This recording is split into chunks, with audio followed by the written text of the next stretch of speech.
Amir Hamza அப்படிங்கிற ஒரு சுதந்திர போராட்ட தியாகி.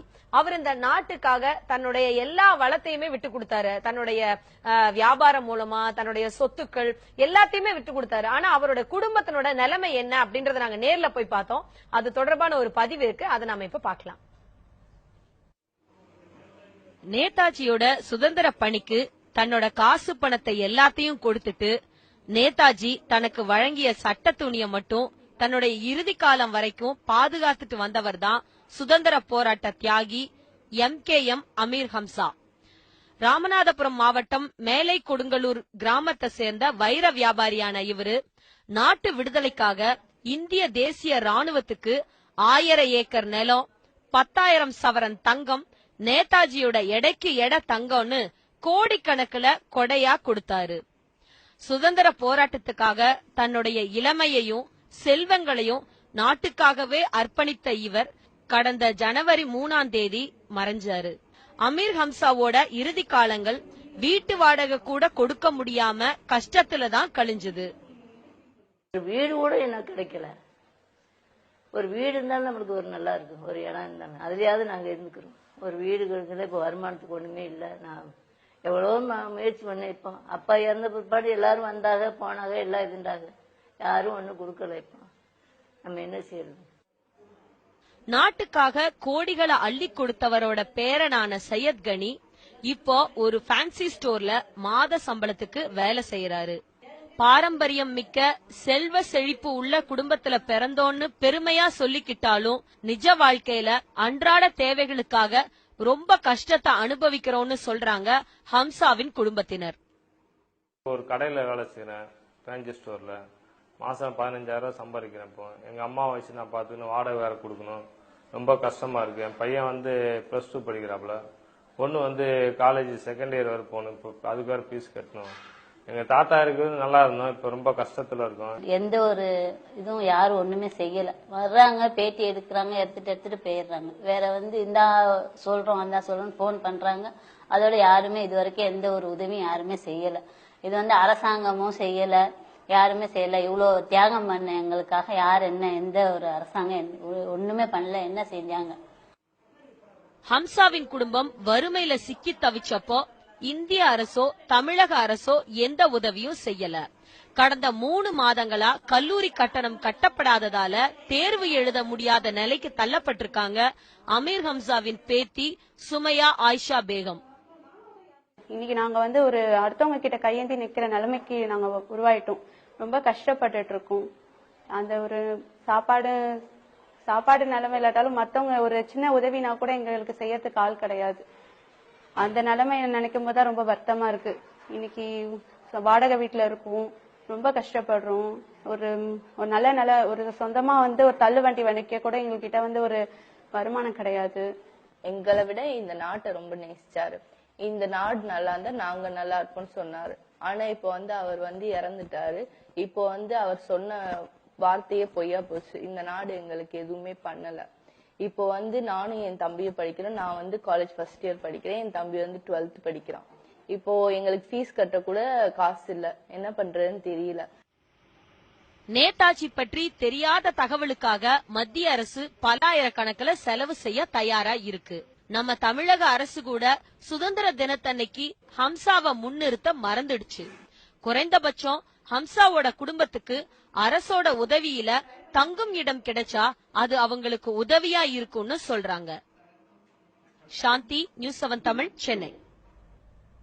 அந்த செய்தி தொகுப்பா பார்த்தோம். அத பத்தி அருணன் கிட்ட கருத்து கேட்டுக்கலாம். அந்த ஹம்சாவோட குடும்பத்தை பத்தி பாத்தீங்க. அவங்களுடைய பேர பசங்க எல்லாம் இப்ப அவங்களுடைய கல்லூரி படிப்புக்கான செலவு கூட கட்ட முடியாத நிலைமையில இருக்காங்க. இல்ல, அந்த பெண்மணி ஒரு வாக்கியம் சொன்னாங்களே, அது என்னுடைய நெஞ்சை குத்தி கிளறி கொண்டிருக்கிறது. எங்களை விட இந்த நாட்டை நேசித்தார் ஹம்சா. நாடு நன்றாக இருந்தால் குடும்பம் நன்றாக இருக்கும் என்று அவர் நம்பினார். ஆனாலும் எங்களுடைய குடும்பம் இன்றைக்கு கைவிடப்பட்ட குடும்பமாக இருக்கிறது என்று அவங்க சொன்னாங்களே. ஒவ்வொரு இந்தியனும் வெட்கி தலைகுனியணும். இதுதாங்க அந்த தேசப்பற்றுக்கிறது எப்படி உருவாச்சு, அது இயல்பா எப்படி வந்தது என்றால், நாடு நன்றாக இருந்தால் என் வீடு நன்றாக இருக்கும், ஆகவே நாட்டுக்காக அனைத்தையும் நான் தியாகம் செய்கிறேன், இது சுதந்திர போர். ஆகவே அந்த வைர வியாபாரி அவ்வளவு பணத்தையும் அவ்வளவு நிலத்தையும் நேதாஜியுடைய இந்திய தேசிய ராணுவ அதற்காக தத்தம் செய்திருக்கிறார். அவ்வளவு செய்து சுதந்திரத்தை பெற்றாச்சு. ஆனா அவருடைய குடும்பத்துக்கு எந்த ஒரு பிரதிபலனையும் இந்த நாடு செய்யல. அதுக்கு உரிய குடும்பம், அதுக்கு உரிமை படைத்த குடும்பம் அது. நான் 2-3 விஷயங்கள் இதுல இருந்து எனக்கு புரிபடுகிறது. ஒன்று, பொதுவா நம்ம நாட்டில் இந்திய சுதந்திர போராட்டத்தில் முஸ்லீம்கள் எந்த அளவுக்கு பங்கு செலுத்தினார்கள் என்பது மறக்கடிக்கப்படுகிறது அல்லது மறைக்கப்படுகிறது. இது முதல் செய்தி. என்னன்னா, ஒரு மிகப்பெரிய முஸ்லிம் தனவந்தர் தனது செல்வத்தை எல்லாம் இந்திய சுதந்திர போருக்கு செலவழித்தார் என்பதை தமிழ் மக்கள், இந்திய மக்கள் தங்களுடைய நெஞ்சிலே பதிய வைக்க வேண்டும். இது அற்புதமான ஒரு ஆதாரம். முஸ்லிம்களும் இந்திய சுதந்திர போராட்டத்திலே தீவிரமாக பங்கு கொண்டவர்கள். ஒன்று.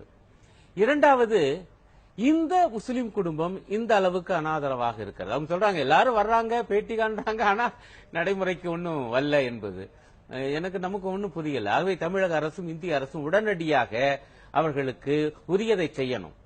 குறிப்பாக சுதந்திர போராட்ட தியாகிகள், அவர்களுக்கு உரியது என்று இருக்கே, அதையாவது செய்ய வேண்டுமே, இன்னும் கூடுதலாகவே செய்ய வேண்டும் அந்த தியாகத்தை எண்ணி பார்க்கும்போது.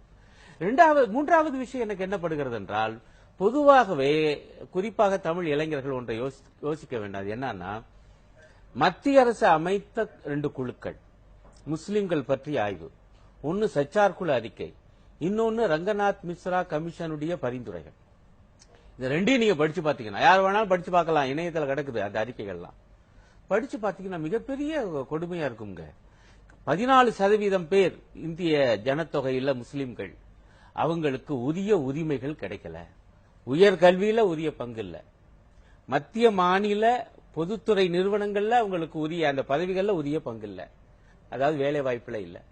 அதே போல பொது வாழ்வுல, சட்டமன்றங்கள்ல, நாடாளுமன்றங்கள்ல அந்த மக்கள் தொகையில் அவங்க இருக்கிற எண்ணிக்கைக்கு ஏற்ப கிடையாது. இதானுங்க மிக முக்கியம். கல்வி, வேலைவாய்ப்பு, பொது வாழ்வு. ஒரு குடிமக்கள் பொதுவா எதிர்பார்க்கிறது. இந்த 3லும் முஸ்லிம் மக்களுக்கு உரிய பங்கு கிடைக்கவில்லை என்று மத்திய அரசு அமைத்த குழுக்களின் அறிக்கை இருக்கு. இன்னைக்கு வரைக்கும் ஏற்கனவே இருந்த மத்திய அரசும் அந்த பரிந்துரைகள் தேசபக்தி இல்லன்னு நீங்க நினைக்கிறீங்களா? இல்ல, அதுதான் நோக்கி வர்றேன். என்ன சிக்கல் வருதுன்னா, நீங்களே ஒப்புக்கொண்டிருக்கீங்க, இந்த நாட்டில் உள்ள ஒரு 14 விழுக்காட்டு மக்கள் புறக்கணிக்கப்பட்டிருக்கிறார்கள் காலங்காலமாக. அந்த மக்களுடைய உரிமைகளை நீங்கள் செயல்படுத்துவது என்பது தேசபக்தியா இல்லையான்னு கேட்கிறேன். அந்த 14 மக்கள் இந்த தேசத்தினுடைய ஒரு அங்கம் இல்லையா? ஆனா அவங்களுக்கு உரியதை கூடுதலா கொடுக்க வேணாம், ஆனா அவங்களுக்கு உரியதை கொடுக்கல என்று உங்களுடைய கமிட்டிகளுடைய அறிக்கைகள் சொல்லுது. இன்னைக்கு வரைக்கும் அவங்களுக்கான இடஒதுக்கீடு என்பது இல்ல. ஒரு வெள்ளை அறிக்கை நீங்க கொடுக்க தயாரா? கல்வியில, வேலை வாய்ப்புல, அதுக்கு பிறகு, ஏன்னா இந்த அறிக்கைகள் வந்து பல ஆண்டுகள் ஆயிடுச்சு, இன்றைய நிலைமை என்ன, ஆகவே அதை சரி செய்ய என்ன செய்ய போகிறோம் என்று சொல்ல இந்த மத்திய அரசு தயாரா? அந்த முஸ்லிம்கள், புறக்கணிக்கப்பட்ட அந்த முஸ்லிம் மக்கள் உள்ள ஒரு குடும்பம் இந்த குடும்பமும் என்று நான் பாக்குறேன். இவ்வளவும் பாத்தீங்கன்னா, இந்த ஒற்றை குடும்பம் ஒரு உதாரணமா இருக்கு பாருங்க, இத்தனை உண்மைகளை வெளிப்படுத்த. அப்படின்ற தேசபக்தி என்பது ஆரம்பத்தில் சொல்றது போல இன்க்ளூசிவ் growth என்று ஆங்கிலத்தில் சொல்லுவார்களே, அனைவருக்குமான வளர்ச்சி. நீங்க தேசிய இனங்கள் என்று பார்த்தால் இது பல தேசிய இனங்களை கொண்ட நாடு, ஆகவே பல தேசிய இனங்களுக்கும் வளர்ச்சி வேணும். இது பல மதங்களை கொண்ட நாடு, ஆகவே பல மதத்தவருக்கும் இங்கே வளர்ச்சி வேண்டும். அத்தகைய பார்வை இன்றைக்கு இல்லை. நம்ம ஒரு பிரேக் எடுத்து இன்னும் விரிவா நம்ம